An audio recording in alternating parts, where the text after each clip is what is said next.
Gracias por estar en sintonía de Central de Noticias al Amanecer. Vamos a hablar ahora sobre el tema de la explotación infantil en nuestro país y ya se encuentra con nosotros Marla González. Ella es gerente de incidencia política para World Vision, a quien damos la bienvenida al set de Central de Noticias. Muy buenos días. Muy buenos días, qué gusto compartir con ustedes y con sus televidentes esta mañana. Gracias. Marla, en una sociedad salvadoreña que generalmente todo se naturaliza, algunas prácticas que tienden a verse muy naturales, ¿qué se entiende por explotación infantil y qué tipos de explotación hay? Claro que sí. Bueno, la explotación infantil es toda aquella acción que perjudica, que daña la dignidad de un niño o de una niña y que además obstaculiza sus opciones de desarrollo, el bienestar que él o ella pueda tener. ¿Cuáles son los tipos de agresiones infantiles que podemos ser testigos acá en El Salvador? ¿Cuáles son los más repetitivos, por ejemplo? Bueno, si seguimos hablando de la explotación claro. Infantil, podemos encontrar elementos como la mendicidad, la trata de personas, también el uso desde la visión de objeto, lamentablemente, de un niño o una niña como servidumbre, ¿verdad? O también las definiciones nos hablan de ser siervo, es decir, aquella persona que un adulto entrega a un niño y una niña para que le sirva a otro para pagar X cosas. Son conceptos realmente bien duros, vinculados justamente con la explotación de un niño o una niña. Son esas peores formas que entendemos que los niños y las niñas pueden enfrentar frente a agresiones sexuales, agresiones psicológicas, agresiones físicas. En la calle es común ver a decenas de niños pidiendo en los semáforos, trabajando incluso para poder sobrevivir junto a sus familias. En los mercados también hemos podido observar también como niños desde recién nacidos hasta que cumplen su mayoría de edad, pues se ven prácticamente pues trabajando a la par de sus padres. ¿Cómo está la situación de los niños en El Salvador actualmente? Se habla que hubo una reducción precisamente de la explotación infantil en 2016 de alrededor del 6%. Efectivamente, las encuestas de estudio múltiple que tiene el Ministerio de Economía estableció para el año entre el 2015 y el 2016 una reducción del un poquito más del 6% en relación al trabajo infantil. Sin embargo, bueno, teníamos una cifra de alrededor de 140,000 niños y niñas trabajadoras infantiles. Sin embargo, aunque hemos tenido una reducción importante, y eso significa que hay muchos niños y niñas que dejaron la mendicidad, estamos hablando de alrededor de 8,000 niños y niñas, eso no significa que tengamos un grupo importante que todavía debe de ser asistido, acompañado, su familia, a través de diferentes programas y otras opciones que les permiten justamente salir de esa condición de mendicidad. Hablar de explotación infantil es un tema variado, muy diverso. Usted lo decía, viene, por ejemplo, desde los malos tratos a nivel psicológico, desde la explotación laboral, agresiones físicas, agresiones sexuales hacia los menores. Hablar un poco de cuáles son las consecuencias que esto viene a generar en el menor de edad con el desarrollo de las diferentes etapas de su vida. Bueno, para contestarte solo quisiera dar un dato más que me parece bien importante. Se estima entonces en El Salvador que niños entre 5 y 17 años de edad están involucrados en este tipo de actividades. Señalo la edad porque justamente el niño y la niña, de acuerdo a su edad, tiene una etapa natural de desarrollo de manera, o sea, progresivamente vamos desarrollando habilidades, vamos desarrollando también físicamente, nos vamos desarrollando, ¿verdad? Por ejemplo, de bebé a los primeros años, importante el gateo porque eso fortalece sus huesos, termina de desarrollar su rodilla, por ejemplo, y así en la medida que un niño y una niña va desarrollando su intelecto, su habilidad física, su habilidad, su motricidad, todos esos detalles que son tan importantes para la vida de un niño y una niña y su bienestar, se van desarrollando poco a poco. Entre 5 y 17 años de edad, niños y niñas que se encuentran trabajando, lo que significa que muchos de estos niños de alguna manera se ven obstaculizados inclusive al ejercer algunos derechos que son tan importantes y que contribuyen a su desarrollo, como el acceso a la educación, ¿verdad? Si un niño y una niña no es educado, no logra llegar a su escuela, también obstaculizamos que ellos y ellas puedan desarrollarse de manera plena pero además también obstaculizamos y colocamos a ese niño, esa niña y a su familia en el futuro en una condición mayor de vulnerabilidad y de pobreza que como lo está en este momento. Entonces mira cómo por generaciones eso también va afectando de una manera terrible. Pero además hay otros derechos que son tan importantes que los niños y las niñas ejercen, como el derecho a la salud, ¿verdad? Si un niño y una niña está en condición de mendicidad, su salud es afectada, está consumiendo polvo, smog, ¿verdad?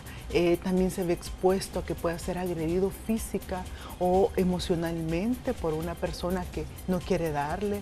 Y ustedes pueden mirar, ¿verdad?, cómo subimos los vidrios frente a cuando alguien nos viene a pedir, o alguna gente que un poco tiene un corazón más dadivoso, pues le da algo. Pero aún así, esa no es una respuesta completa, no es una respuesta integral, es una respuesta más inmediata, más humana, ¿verdad? Pero debemos de considerar realmente respuestas un poco más integrales. ¿Cómo? ¿De qué otra manera les afecta? Bueno, algunos de ellos inclusive se ven expuestos a agresiones mucho más complejas, como el abuso sexual, ¿verdad? ¿Y por qué digo más complejas? No es porque una sea mayor que otra, sin embargo, ¿verdad? Cuando hablamos también de su cuerpo, de su cuerpo, estamos hablando que son heridas que van a quedar para toda la vida e inclusive pueden desarrollarse otro tipo de afecciones que a lo largo del tiempo pueden afectar inclusive su propia vida. Y precisamente cuando usted habla de esos rangos de edad, pues son niños que de entre los 7 y 17 años, que prácticamente son, mucho se habla de que los jóvenes son el futuro de El Salvador, ¿no? Cómo World Vision evalúa el trabajo que está haciendo el Estado en general, el gobierno como tal, en turno, para pues darle esos derechos a los que tienen por Constitución de la República, a los niños en el país. Sí, bueno, nosotros... me gustaría señalar que aquí hay dos elementos fundamentales. La primera de ellas es que actualmente contamos con un marco legal especializado en la protección de los niños y de las niñas. Además contamos con una política nacional que establece lineamientos, un marco, orienta a las diferentes instituciones garantes de la protección de los niños y las niñas, y en este caso particular estamos hablando del Ministerio de Trabajo, ¿verdad? Pero por otro lado, también nos enfrentamos a situaciones concretas, reales, que en nuestra sociedad, ¿verdad?, en los territorios en donde cada día nosotros transitamos, nos encontramos. Entonces, lo que quiero decir es que debe de haber un encuentro entre lo que establece un marco, el deber ser, y lo que está ocurriendo diariamente. Debemos de facilitar un encuentro entre ellos. En consecuencia, nos parece que definitivamente hay avances, que definitivamente hay decisiones políticas que determinan una protección amplia, integral de los derechos de los niños y las niñas, especialmente aquellos que están expuestos a trabajo. Pero por otra parte nos parece también que aún podemos y aún se puede hacer mucho más esfuerzo, muchas más acciones, mucha más intencionalidad por buscar alternativas integrales. Decirles que sacar a un niño y una niña y su familia de las calles, si hablamos específicamente de la mendicidad, no es un asunto tan sencillo, ¿verdad? Se requiere opciones de preparación de ese padre, de esa madre, de ese tutor, opciones laborales, emprendimientos, inclusive algunos de ellos habrá que sacarlos inclusive de alguna adicción, ¿verdad? O inclusive también podemos encontrar situaciones en donde hay redes, hay grupos que justamente buscan a niños y unas niñas para un fin lucrativo. Exacto, lucrativo. Bueno, que aquí el lucro está realmente determinado, ¿verdad? Y por eso es que se cataloga como una explotación. ¿Qué es lo que no se está haciendo bien o en qué se está fallando en estos momentos? Porque todavía, a pesar que hay una reducción de la explotación infantil, usted camina 2 cuadras en el área metropolitana de San Salvador y usted puede ver niños, ya sea trabajando en diferentes negocios o pidiendo. Sí. Bueno, como decía, es un asunto multicausal, ¿verdad? Puede ser que papá o mamá no logró estudiar, lo que decía antes, fue niño, no logró ir a la escuela por diferentes situaciones y en consecuencia su condición de pobreza, en lugar de salir de ahí, lo que fue es que se profundizó.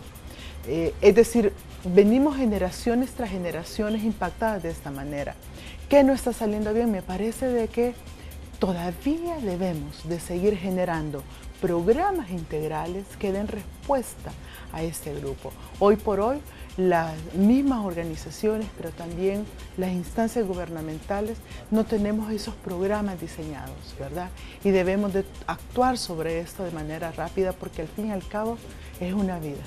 Así es, y hablando de esta situación, acerca de los planes que se implementan en nuestro país y las acciones que se están tomando, uno de los temas que ha dado mucho de qué hablar, por ejemplo, es el matrimonio con menores de edad, y precisamente los diputados de la Asamblea Legislativa aprobaron reformas al Código de Familia, tal vez conocer un poco su opinión, su perspectiva como World Vision, y si esto vendría realmente a solucionar el problema de los matrimonios infantiles en nuestro país, porque esto es algo bastante cuestionado y muchos dicen, sí, con esto se va a solventar, pero de repente salen organismos internacionales y dicen, no, no es necesario, El Salvador puede actuar por sí mismo con las leyes que ya están vigentes. Sí, bueno, en primer lugar, un reconocimiento especial, ¿verdad? Porque me parece que más allá de cualquier diferencia, fue bueno que los señores y las señoras diputadas se unieran a favor de la erradicación, no hablamos de la prevención, erradicación de la violencia. Y mire qué tremendo de que nuestro país, a través de una ley, establece un marco legal que permitía que esto fuera posible, pero alegremente ya no es posible esto, ¿verdad? O por lo menos formalmente no es posible. Sin embargo, debemos de reconocer que un marco legal no es suficiente para poder eliminar este tipo de prácticas. ¿Qué significa esto? Esto significa que debemos de tomar otro tipo de medidas y trabajar justamente con las familias, en la comunidad, en la escuela, en las iglesias, para que este tipo de prácticas podamos hacer un reconocimiento que lo que se trata es de la vulneración del derecho de un niño y una niña y que en consecuencia, más allá de promoverlas, más allá de incentivarlas, más allá de permitirlas y consentirlas, lo que deberíamos de hacer justamente es establecer esos marcos de protección familiar, comunitario y aclarar que ninguna persona adulta debe de acercarse o prometerse o buscar intencionadamente el unirse de manera libre o contraer matrimonio con una persona menor de 18 años. Entonces es más allá de un marco legal, porque estamos hablando de una condición de una aceptación, de una naturalización de esa forma de violencia, ¿verdad? Y está bien arraigada en nuestra cultura. Entonces debemos de trabajar mucho con la prevención y romper ese paradigma. Usted decía algo bien importante y es acerca del marco legal existente en nuestro país y de las acciones que deben ir mucho más allá de esto. Pero realmente nuestra legislación vigente estaría garantizando así la seguridad de los menores de edad. El marco, las políticas y los marcos legales establecen el deber ser. Es decir, y ahora con la LEPINA, fíjense que también se ha roto un paradigma importante, porque ahora estamos hablando que existe un sistema donde hay actores formales como la Procuraduría, el Consejo de Niñez, el ISNA, o sea, toda esa institucionalidad, el Ministerio de Salud, el Ministerio de Trabajo, el Ministerio de Educación, hasta el Ministerio de Hacienda, pero también existen actores formales como la familia, la comunidad, la iglesia, los líderes comunitarios, ustedes, yo, ¿verdad?, que somos parte de ese sistema informal, que debemos de trabajar juntos y juntas para garantizar la protección de un niño o de una niña. Entonces puede estar en un marco legal, puede estar en una política, pero la hacemos viva, hacemos que eso sea efectivo las personas. Una de las razones de que no se avance tanto como se quisiera en el tema de la explotación infantil es que algunas formas de explotación se han naturalizado en nuestro país. ¿Pudiese ser que esa sea una de las razones por las que no se avanza como se quiere en este tema? Puede ser, claro. Nosotros hemos definitivamente, como lo que hablábamos del matrimonio infantil, en algunos lugares lo creemos aceptable, ¿verdad? Es más, hay una referencia especial de ¿por qué no te has casado? Por ejemplo, si ya tienes 18 años. Pero sabemos de que eso no es así, que un niño o una niña tiene el derecho de poder tomar opciones para su desarrollo y su bienestar. Y un niño una niña hasta los 18 años, como formalmente que la ley lo establece, realmente su principal tiempo lo debe dedicar al desarrollo de sus habilidades y su intelecto, ¿verdad? Y esa debe de ser la priorización de sus padres, de su madre y de sus cuidadores o de esa familia extendida y que le da soporte que siempre tenemos. Entonces, definitivamente no, esa naturalización nos obstaculiza, pero me parece que los medios de comunicación siempre hacen un esfuerzo importante en razón de denotar y mostrar de que estas prácticas no son prácticas de protección, sino que son prácticas de violación de derechos de un niño o de una niña. Ya hemos hablado acerca de las causas y de las consecuencias en cuanto al tema de la explotación infantil en nuestro país, pero también es necesario hablar acerca de las políticas que se deben de tener en una nación con el propósito no solamente de garantizarle a estos jóvenes que no sean violentados, sino también de un tratamiento que se le puede dar después del evento postraumático a la explotación. Es decir, el tema psicológico en cuanto a los menores de edad es bastante importante y muchos críticos son de la idea que en nuestro país todo esto ha ido quedando atrás. Bueno, el momento más sensible y de mayor desafío que tenemos es la restitución de derechos, ¿verdad? Este es un elemento clave y eso significa que hay que hacer una inversión importante, ¿verdad? Para asegurar que tenemos los programas adecuados, no solo a nivel nacional, porque esto no ocurre solamente en San Salvador, ocurre en comunidades lejanas como Morazán, como cantones en Usulután, ¿verdad? Como Santa Ana, como todos esos departamentos que están alejados de las cabeceras departamentales. Inclusive deben de existir programas que justamente den respuesta a ese tipo o esa forma de explotación infantil. Algunos consideran que el gobierno se ha centrado en invertir principalmente en temas de represión de la violencia y de no invertir precisamente en las futuras generaciones, ¿no? Como una medida de prevención para tener generaciones de jóvenes o de adultos, en este caso ya pasando de los 18 años, que sean de beneficio para el país y que traigan desarrollo. Bueno, una de las cosas que nosotros conversábamos en un grupo con otros, decíamos de que es más fácil ver las acciones represivas, creo que son las que más generan noticia, ¿verdad? Lamentablemente. Pero también nos parecía de que es importante poder denotar aquellas acciones de prevención que también están ocurriendo. Y están pasando cosas muy bonitas y muy interesantes a nivel comunitario, ¿verdad? Programas, acciones, intervenciones que se están vinculando justamente para generar espacios de esparcimiento, desarrollar habilidades artísticas en la vida de un niño o de una niña, ¿verdad? Definitivamente nos parece que existen los programas. Habría que evaluar si son lo suficientes y si están generando el impacto que buscamos generar, ¿verdad? Las organizaciones como nosotros también tenemos programas a nivel comunitario, ¿verdad? Y si hacemos la suma de todos esos actores que estamos, las iglesias mismas desarrollan, las casas comunales, las casas de la cultura, las iglesias generan también espacios, ¿verdad?, de desarrollo integral. Sería muy interesante que pudiésemos justamente colocar en una misma mesa todas esas acciones para evaluar justamente el impacto que esto genera en la vida de los niños y las niñas. Les aseguro que vamos a encontrar sorpresas favorables, pero aún así me parece que todavía debemos de fortalecer nuestra articulación, es decir, cómo nos conectamos, cómo aprovechamos los recursos, las experiencias, las metodologías que justamente contribuyan a generar esos espacios de esparcimiento, de bienestar y de desarrollo y por supuesto de protección a favor de niños y niñas. 9:39 minutos de la mañana, vamos a hacer una breve pausa comercial y ya regresamos, no nos cambien.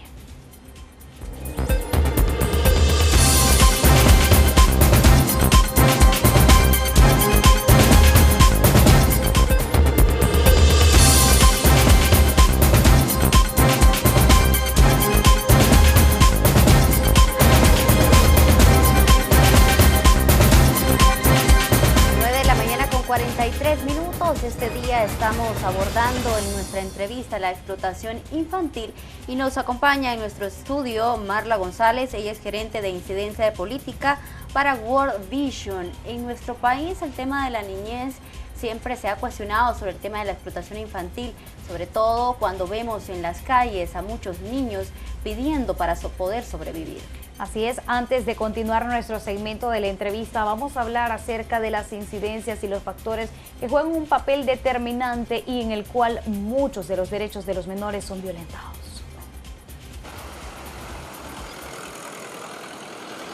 Es usual que al transitar por las calles de las principales ciudades del país, al cambiar la luz del semáforo a color rojo, muchos menores solicitan ayuda económica. O al caminar sobre las pasarelas, madres con niños en brazos extienden su mano para obtener una moneda. Esta es una realidad que, tal parece, ya se volvió normal para la sociedad. Totalmente invisibilizados, niños y niñas son el anzuelo que muchas personas utilizan para obtener beneficios económicos. A esto se le llama explotación humana. Cuando estamos hablando de niños y niñas de 4 años, 5, 6 años, estamos hablando no de una situación de trabajo infantil. Allí estaríamos hablando de una situación de explotación humana.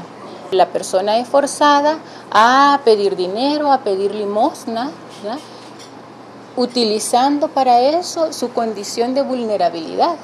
Obligados por sus tutores, cambiando juguetes por herramientas de trabajo y el derecho a la recreación por una estadía interminable en las calles, bajo sol o lluvia, o soportando el más difícil de los escenarios. Son muchos los riesgos a los que se enfrentan estos menores, que dañan su integridad física y mental. De caer en una situación, por ejemplo, de explotación sexual comercial. Son niños y niñas además que no crecen en contextos seguros, sino por el contrario, son contextos adversos para su seguridad y su protección, porque están en la calle. En esta imagen captada en el parque infantil, esta mujer con un niño en brazos se dedica a pedir dinero, pero se puede observar que este hombre se le acerca y luego se retira. Aparentemente, una situación que refleja la utilización del menor para obtener beneficios económicos, aunque este diputado encuentra otras causales de este fenómeno social. Es importante también decir que hay convenios de la Organización Internacional del Trabajo que pretenden erradicar toda forma de trabajo infantil. Esto es importante que en nuestro país, pero para poderlo hacer, se tiene que garantizar una oportunidad laboral para los padres o tutores de todos estos niños. Muchas personas coinciden en que las instituciones responsables de proteger a la niñez deben intervenir en esta problemática, donde es evidente la violación de los derechos de estos menores. Yo pienso que el país, la nación o el Estado debería hacer algo por estas mujeres, enseñarles mejor a desarrollarse, a emplearse, porque cuando uno los observa son personas que tienen capacidad de trabajar. El problema es que también la mamá como que no busca una segunda opción, utiliza más bien a la niña para tener ella una entrada económica. Tal vez agarran a niños ajenos y los utilizan para su beneficio propio. Las instituciones garantes de los derechos de los niños y niñas recalcan la importancia que también la sociedad denuncie este tipo de casos. De esta manera disminuiría la cantidad de menores en las calles, devolviéndoles la calidad de vida que ellos merecen. Con imágenes de Manuel Velázquez, este es un informe de Enrique López. Gracias a Enrique López por ese informe, y ya veíamos parte del panorama que les toca vivir a cientos de niños en las calles, una situación que, como ya abordábamos al inicio de la entrevista, pues no escapa de la mirada de todos. Sí, definitivamente, ¿verdad? Es una condición de explotación clara, y aquí quizás habría que valorar que hay como diferentes situaciones en las cuales se encuentran estas familias. Definitivamente hay familias que se encuentran en situación de calle, es decir, no tienen ni un techo para poder resguardarse, cubrirse, y esas familias viven con todos sus hijos. Entonces hay la necesidad de crear programas que les ayuden a habilitarlos laboralmente, a crearles opciones laborales, a cuidar su salud también, porque vivir en esa condición afecta de manera directa no solamente la parte psicológica, sino que también la malnutrición, la exposición a diferentes tipos de enfermedades por la piel, por la falta de aseo, ¿verdad? O inclusive algunos de ellos, pues, por adicciones, ¿verdad? O por otro tipo de enfermedades, son abusados también. No solamente los adultos, sino que también los niños y las niñas. Pero también seguramente vamos a encontrar otro tipo de personas, otro tipo de personas en las cuales intencionadamente utilizan a sus hijos o su hija como un medio de vida. Y esto definitivamente estamos en una situación difícil, porque intencionalmente significa que yo no reconozco que mi hijo y mi hija sea una persona humana, una persona sujeta de derechos, sino que los utilizo justamente como objeto, que es una visión antiquísima de verdad, de cómo antes se veían a los niños y las niñas. Pero el cuidado y las acciones que también las instancias gubernamentales deben de tener en razón de la protección integral de estos niños y niñas. Ya hemos hablado acerca de causas, consecuencias, qué es lo que ocurre después, y también es importante hablar acerca de los tratamientos, y sabemos que ustedes como World Vision también mantienen un papel activo dentro del Estado salvadoreño y con el propósito principal, pues, de resguardar la niñez, a la juventud, que es tan importante en nuestro país porque se trata de futuras generaciones, ¿no? Sí, claro, nosotros tenemos diferentes programas y algunas acciones que realizamos de manera conjunta, ¿verdad?, con las instancias gubernamentales. Algunos de estos programas tienen que ver justamente con la protección de los niños y las niñas que retornan, ¿verdad?, o que han sido deportados por otros países. La condición de regresar a nuestro país es una condición realmente difícil, y es difícil porque estas familias muchas veces se enfrentan a deudas bien altas, pero además una situación adversa para regresar a su comunidad. Es decir, algunos de ellos han salido por amenazas, y han tenido que movilizarse, u otros de ellos sencillamente reciben también el estigma de no haber logrado ese sueño y tener que regresar al lugar de donde viven con esa pena, no solo económica, sino que también moral, de no haberlo logrado. ¿Trabajan ustedes en comunidades, pues, de alguna manera que hoy se conocen como asediadas por pandillas, comunidades en conflicto, llamémoslo así? Bueno, decirte que nuestro país tiene múltiples vulnerabilidades, no solamente ambientales, sino que también esas vulnerabilidades sociales que tienen que ver justamente con la delincuencia, con la trata de personas, que tiene que ver también con la presencia de grupos que afectan el bienestar y el desarrollo de las familias en nuestra comunidad. World Vision tiene la bendición de poder trabajar en diferentes comunidades en este país, en 7 departamentos, en 38 municipios, ¿verdad?, donde este tipo de vulnerabilidades están presentes.